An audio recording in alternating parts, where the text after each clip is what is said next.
أعوذ بالله من الشيطان الرجيم بسم الله الرحمن الرحيم ইমাম আন-নববীর 40 হাদিস গ্রন্থ একটা খুবই বিখ্যাত বই। তার থেকে প্রথম হাদিসটা পড়তেছি।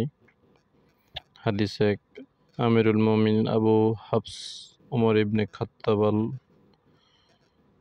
উমর ইবনে আল খাত্তাব রাদিয়াল্লাহু আনহু হতে বর্ণিত যে তিনি বলেছেন, আমি রাসূলুল্লাহ সাল্লাল্লাহু আলাইহি সাল্লামকে বলতে শুনেছি, সমস্ত কাজের ফলাফল নির্ভর করে নিয়তের উপর, আর প্রত্যেক ব্যক্তি যা নিয়ত করে তাই পাবে। সুতরাং যে ব্যক্তি আল্লাহ ও তার রাসূলের জন্য হিজরত করেছে, তার হিজরত আল্লাহ ও তার রাসূলের দিকে হয়েছে। আর যার হিজরত দুনিয়ায় পার্থিব বস্তু আহার করার জন্য, অর্থাৎ মহিলাকে বিয়ে করার জন্য, তার হিজরত সেজন্য বিবেচিত হবে, যে জন্য সে হিজরত করেছে। এখানে হচ্ছে যে মানুষের প্রত্যেক কাজের ভালো বা মন্দ সব লেখা হয় তার নিয়তের উপর। তার নিয়ত যদি ভালো হয় সেই ভালো সব লেখা হয়, আর খারাপ যদি নিয়ত হয় তাহলে তার খারাপ সব লেখা হয়।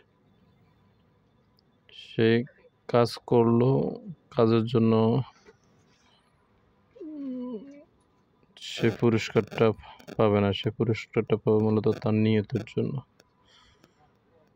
নিয়তের জন্য পাবে, আবার কাজ করার জন্যও পাবে। তবে কাজ করার জন্য ভালো পুরস্কার পাওয়ার জন্য তাকে অবশ্যই নিয়ত ভালো হতে হবে। আর যে তার নিয়ত যদি খারাপ হয়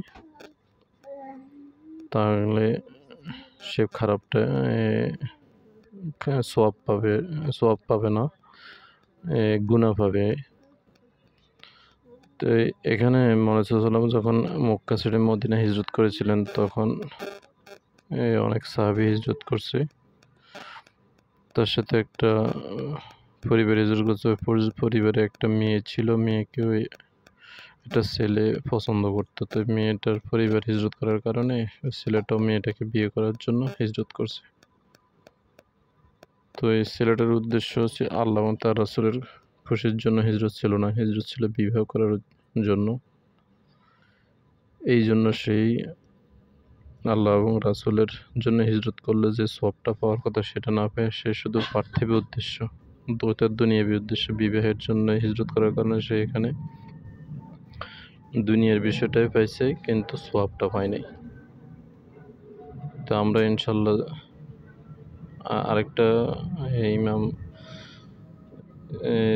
দুজন প্রসিদ্ধ ইমাম বলেছেন, ইমাম শাফি, ইমাম হাম্বলি রহমাতুল্লাহ, ওনারা কেউ বলতেছেন কোনো কাজের 3 ভাগের 1 ভাগ হলো নিয়ত।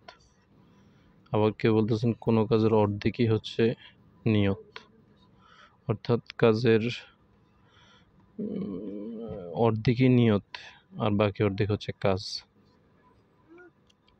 সুতরাং আল্লাহ আমাদেরকে নিয়ত সহি করে কাজ করার তৌফিক দান করুক। আমিন। আসসালামু আলাইকুম ওয়া রাহমাতুল্লাহি ওয়া বারাকাতুহু।